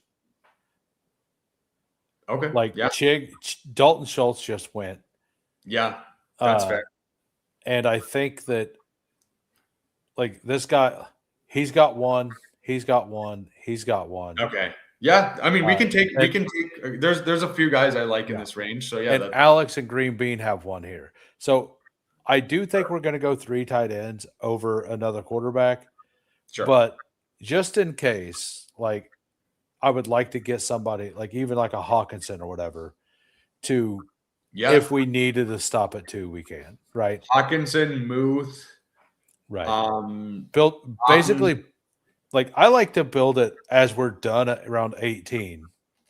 Sure. And then, if I prefer the extra, to go the 3rd tight end. But I'm good with that. Yeah. I think any tight end, you get a touchdown to help sneak you through. That's super, super, super valuable. Even in just a playoff week, just to right? The other guys just don't score a touchdown that week. Obviously, we think Loveland is more than just a touchdown or bust type guy, but still, it's tight end. It's still very touchdown driven. So, Emmett? I'm fully in on that, but you don't have to be. I like Emmett. I think he's the upside shot. I do not mind Brian Robinson Jr. either, to be honest. But if you think we need tight end, we can just go tight end. Let's go tight end. This is the situation. We got Burner, we got Njoku, you got Mason, we got Otten, we got Howard. That's where we're at. I'm probably Otten or Stowers. Yeah, it's tough. If we look at running back, we could just do. We could do B-Rob, but then are we pushing tight end, or do we care? Because we're going to take 3 anyways. I think Christian Kirk was the player I was talking about. I think B-Rob. Yeah, whenever I was talking about taking Christian Kirk. Christian Kirk was kind of I think he would fit this perfectly, just in case Cooper and Tate take a little bit. We know he'll get some volume. Sure. Yeah, I agree. I just think if the bet is early season production, it's Evans and Pearsall are there. So he would, it's I don't even know if it's really coming in the early season. If maybe that's when those 2 are actually healthy, is the first 5 or 6 weeks. And then I'm just okay, obviously it's the 49ers, so they could could be okay. But yeah. So we're definitely looking at tight end coming up here. Are you into Njoku? I'm into Njoku, Mason, and Freiermuth, or any of them. I'm probably Muth just because I feel best about his role, to be honest. And I think the pass, like, I don't know. I think the Steelers could be a solid. Like, all right. He's gonna mix in with Washington, but it's a new coaching staff. It's not Arthur Smith or it's Mike McCarthy who likes to spread it around. I think Muth he's a good receiving tight end. Yeah. Obviously, the situation hasn't been great, but he's still only 27. He's had some pretty solid, like, top 12 finishes. And I think he definitely could be pretty valuable. Right.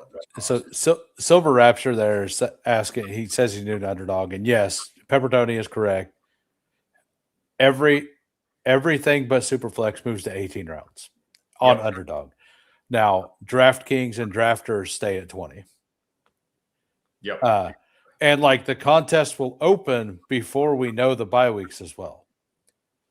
And there's like some contests we call time box contests. Those contests, like the first puppy is going to get filled within like basically 80% of it's going to be filled before the schedule's out. Yep. And then after that, all the contests, like, the information. Exactly. But then like BBM drafts from the time, like usually the Sunday after the draft, everybody gets put into the pool and they release it then or the Monday. I can't remember. I think it's Sunday. Yeah, no, 2 years ago it was right after the draft. Last year they waited a few days. Yeah, I think it was Monday night or Sunday. It was like Monday. They didn't want it launched on the weekend. I do think it was on Sunday night. Maybe it was Sunday night. Yeah, BBM is $25. It's like, I don't like the BBM structure, but it's like it's $3,750 to max. You can win like life-changing money. You can, but like, to be honest, $100,000 is enough to change my life. Yeah, exactly. It's enough to change most people's lives for sure. Yeah, like it wouldn't change it like 2 million would, but right, no. Like I wouldn't even. Still a pretty penny. It's still a pretty penny. Yeah, I wouldn't hate Mason Taylor here. Yeah, we can finish off with Mason Taylor, and then I'm good with that. Yeah. And then we have one running back, or we need 2 running backs, or 3 running backs and a wide receiver at this point.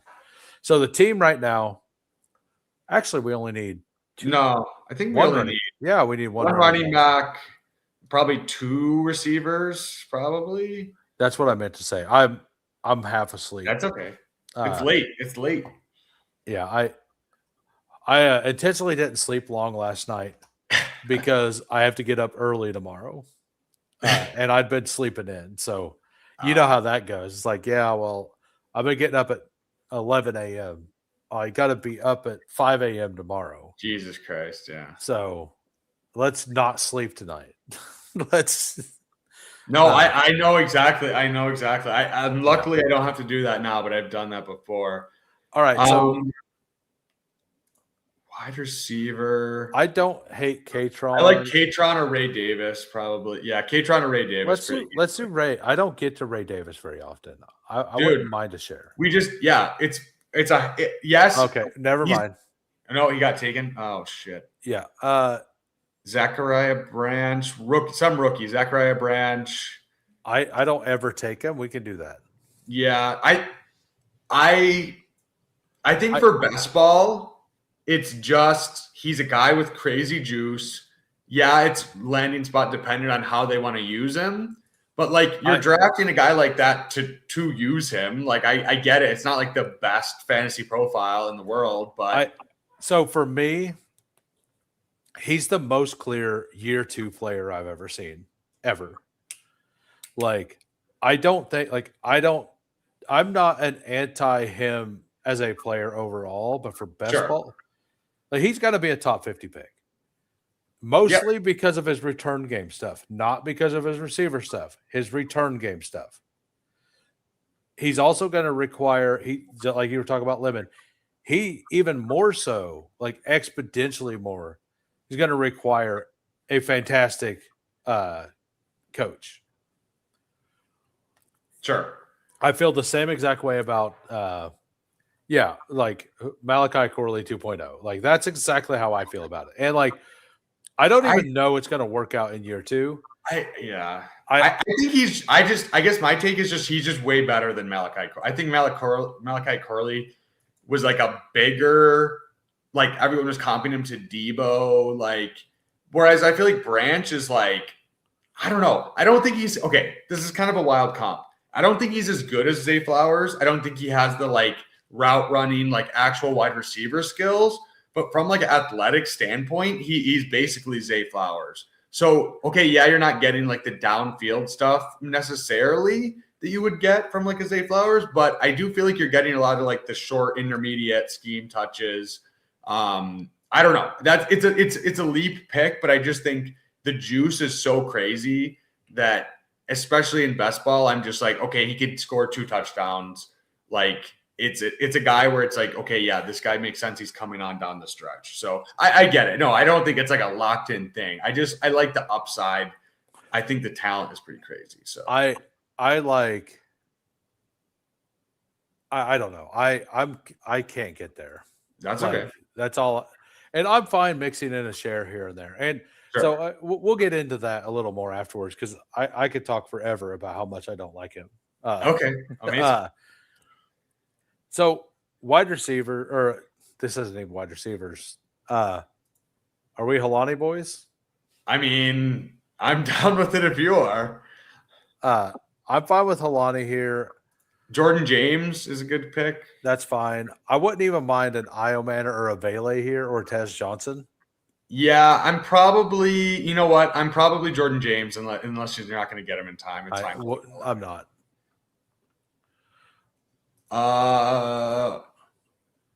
So do we want another wide receiver or do we want any position? Don't matter. Let me see. Wait, sorry. Scroll to the top for me. Or very top. Sorry. We have how many running? 2-7-7-3. I think it's probably wide receiver. Yeah. Antonio Williams, Lane, or we could do a Keenan or something, just like he banks some points. Slayton. I mean, Slayton's probably a fine pick. Ted Hurst. I don't want a third. I don't want a fourth wide receiver on this team. Okay, that's fine. Or rookie. Like that's kind of. Like, I wouldn't mind any of these guys. We can, let's go. We can go Slayton. That's fine. Yeah, like that's kind of why I want a Christian Kirk. If anything, it's Keenan Allen. I think he just resigns and whatever. We can go Slayton. Let's go. Let's do that. I don't do this very often. If the Zachariah Branch pick, or let's say instead of Muth, we would have taken Christian Kirk here, and then we just had Loveland and Mason Taylor. Like adding 2 rookies there would be fantastic. Like Branch plus, and being 9, but that would have been too much capital. Like I guess capital at this point don't even matter. But let's go over the team. We got a 2-7-8-3. We got Jackson Dart. We got Jared Goff. We got Josh Jacobs, Ramondre, Kenneth Gainwell, Rashad White, Tyrone Tracy, Brian Robinson, George Holani.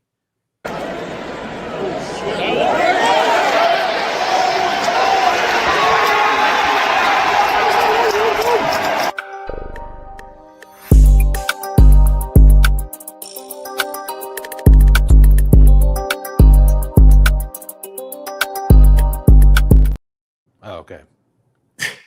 Yeah, it made me I'm messing with a new mic, and I had no idea what was going on. Because I'm so sorry. Well, I have the entire StreamYard covered up. Oh God! Because the way I stream, I have my window set up so I couldn't see the video. That's okay. Amon-Ra, you sorry, finish off. Yeah, we're back to receiver. Yeah, Amon-Ra, Drake London, Roma Dunze, Carnell Tate, Omar Cooper, Rashid Shaheed, Zachariah Branch, and Darius Slayton. Tight ends, Colson Loveland, Pat Fryermuth, Mason Taylor. So, like, I do think that Tate and Cooper will have some sort of role early, right? But it's not guaranteed, right? So no, it's not. It's not. So, like, getting that early player in Christian Kirk, I think would have been very good for this team. Like, and I know that you were saying you're not sure that he would have a role early. I think that as long as Kittle's not there, he's going to have a big role. I can see it. Like, not that he's going to be that role, but I just think they'll use him more, right? Yeah, I mean, obviously, not having Kittle in your offense, it's going to have to go somewhere else. Yeah, and like I don't think Christian Kirk's a very good pick for like if you're trying to get upside down the stretch at all, right? But he does have a place on some teams.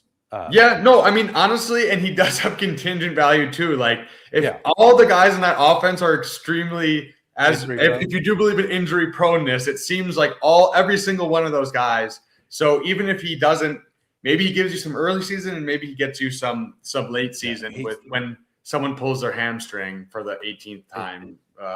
They're probably just going to rotate hamstrings in that offense because all of them get hurt. Literally. So So let's talk about Zachariah Branch for a minute. Like, sure. I think that this team is really good. I think that Branch fits this pretty well. I think the style of player Branch is, if he hits like you think, like because the people who like Branch like him for the reasons you like him. I just don't think that he's going to be able to do what he done in college at the pro level.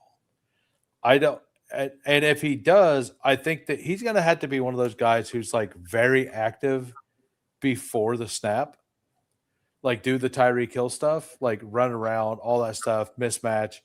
That's a lot of learning of an offense for a rookie.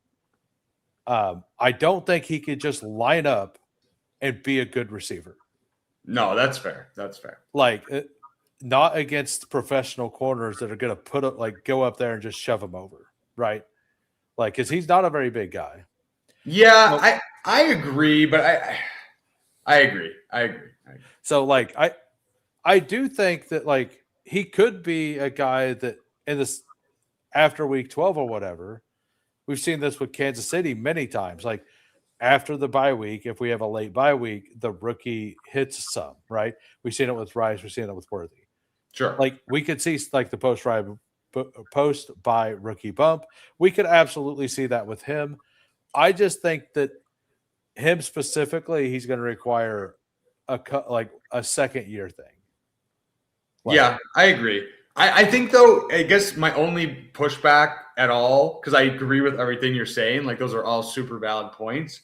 The only thing is just like if he does land with any coach who knows how to use him whatsoever, I do think it's one of those things where like it's like he can really, really put up points, especially in. But it's like it's just. But for me, it's just I think he's good enough where if he does fall in that situation, like especially at this cost, like it's pretty easy payoff. Like he gives you 3 spike weeks, one of them's in the playoffs.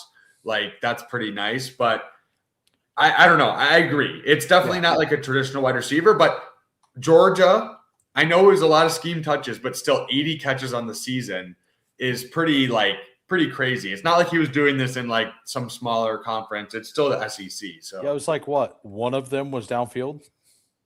I know it's not that bad, but no, it's not that bad. But no, it was like a crazy amount of screen targets. But yeah, like Flyfish here. What OC is going to commit to designing a major part of the offense around a round 2 or 3 rookie who can't block or run downfield?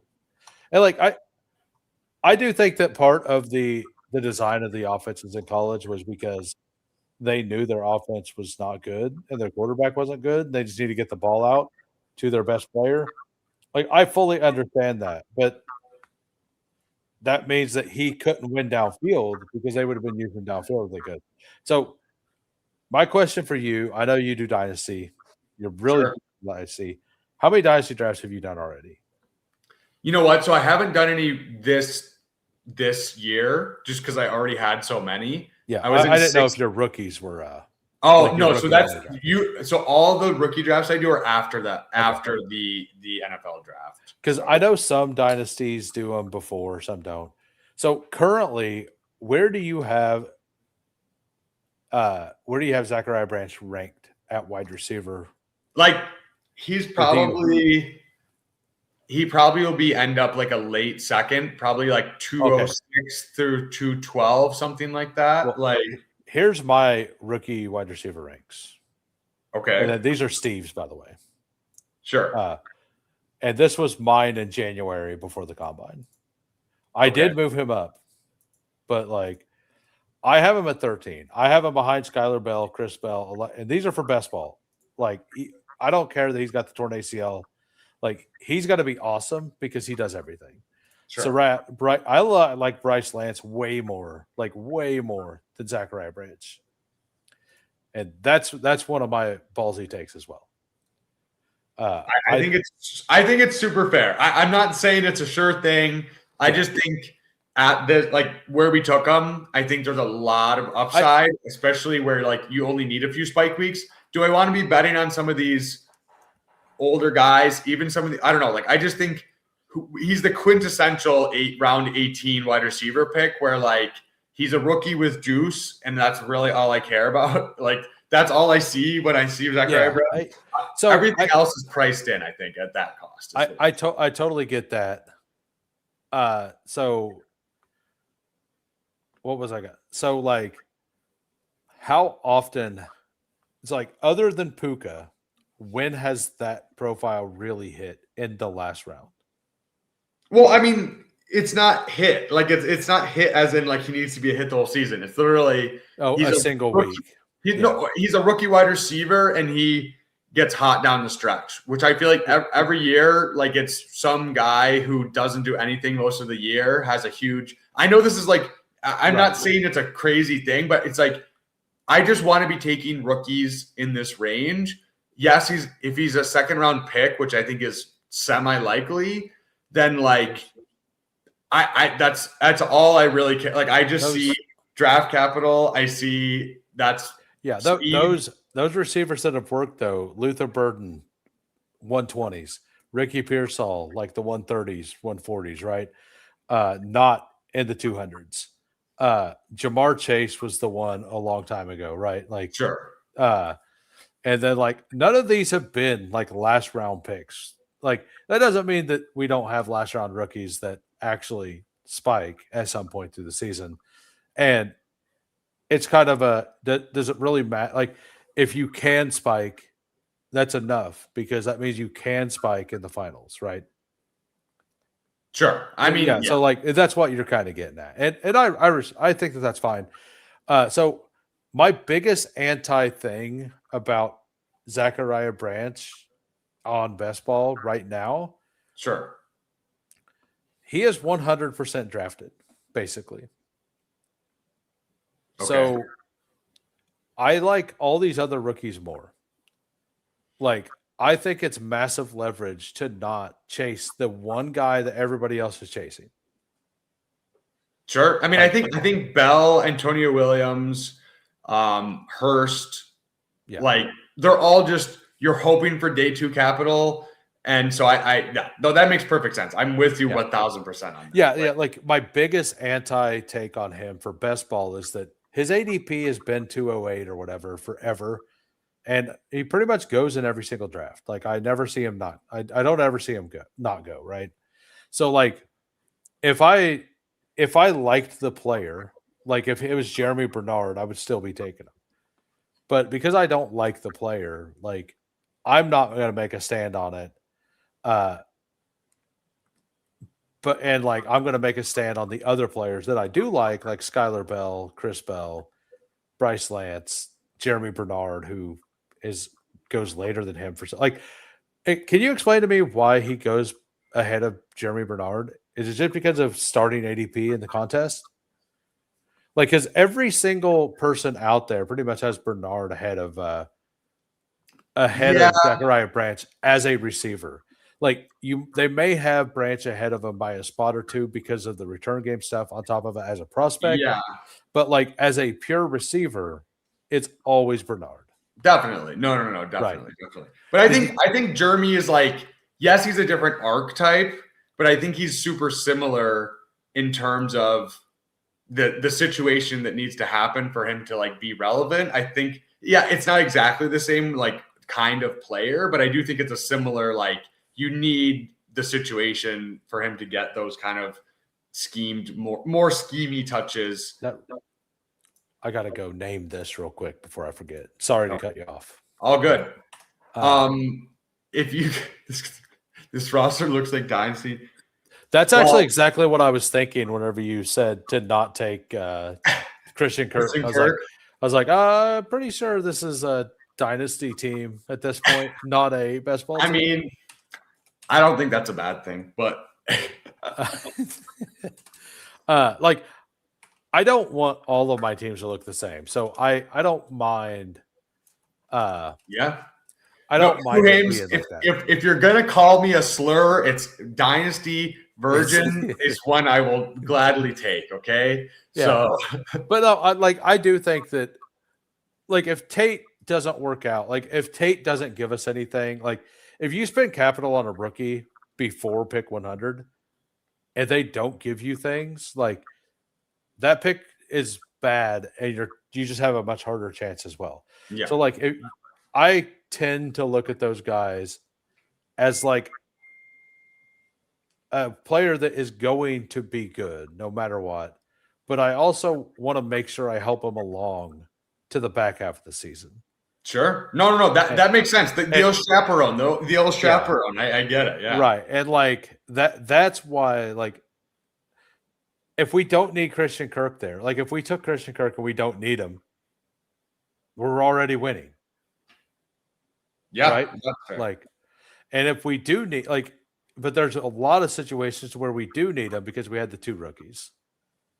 Yeah. I don't know. I think for those rookies, I think we see more and more, like, yes, some rookies take time to get into it, but I think with those guys, like, they're gonna have roles early. Maybe it's not week one, but I think, you know what I mean? Like early, they're getting targets, they're getting touches. Like they'll be maybe not as productive at the end of the season, but I'm just like not worried about that level of guy in terms of that. So I get what you're saying though. Like that's a very reasonable take to have. So yeah. So I do want to thank you for letting me come on. Like I appreciate the back and forth. Like, of course, I think it makes for fun content. Doesn't make any of us right. No, absolutely. Like, we're all gonna look like idiots during the season, anyways. We're all gonna have so many takes where we were just so wrong, and that's okay. We just need a couple ones to hit, and the big money comes rolling in Who-Hames, and I know you're looking for that as much as I am. So yeah, I would love to share the $200,000 on me being wrong on Zachariah Branch. That would be the best feeling. We could roll this back. We could make fun of me. I would love it. It'd be great. Exactly. That's the dream. Yeah. But happy birthday to you, Who-Hames. Thank you for coming on, man. Really appreciate you. Always appreciate your content. If you guys aren't subscribed, go subscribe to Who-Hame. Everything, all his links are down below. And any closing words for us here before we get out of here for the evening? No, like I said, I just want to thank you. Thank you for the few of you that did come over and sub. I got a couple there. It is my birthday. It would be fantastic to get closer to that 500. I want, like, I keep talking about it because I want to do the 12-hour live stream. Of course. I will. And I am not going to do a 12-hour if I don't get there by the draft, because that's the goal. If it's after the draft, we're just going to do a 6-hour. So like, it's on you guys to get me there. Guys, it's on you. The link is below. It takes 2 seconds. Go click on that, subscribe. Let's get him to that 500 soon. Okay. Yeah. But right. Sorry, go ahead. Yeah, I was going to say, but thanks again. I had a good time like always. I do really like that team. Even though like I I do need to get some exposure to players that I don't like as well. So that's why I clicked it. I was like, I probably need more than 2%. But sure. I don't. No, that's like the fun of these stream drafts, right? You get pushed off your takes. You have to argue for your takes. Iron sharpens iron is what they say, right? And that's how I feel about that team we drafted tonight. I feel like it's fun to go to battle and try to build a shipper. So absolutely. But yeah, I'll see everybody later. Adios, everyone. Have a great night. Happy birthday, Hoohames, one last time. And we will see you guys very soon.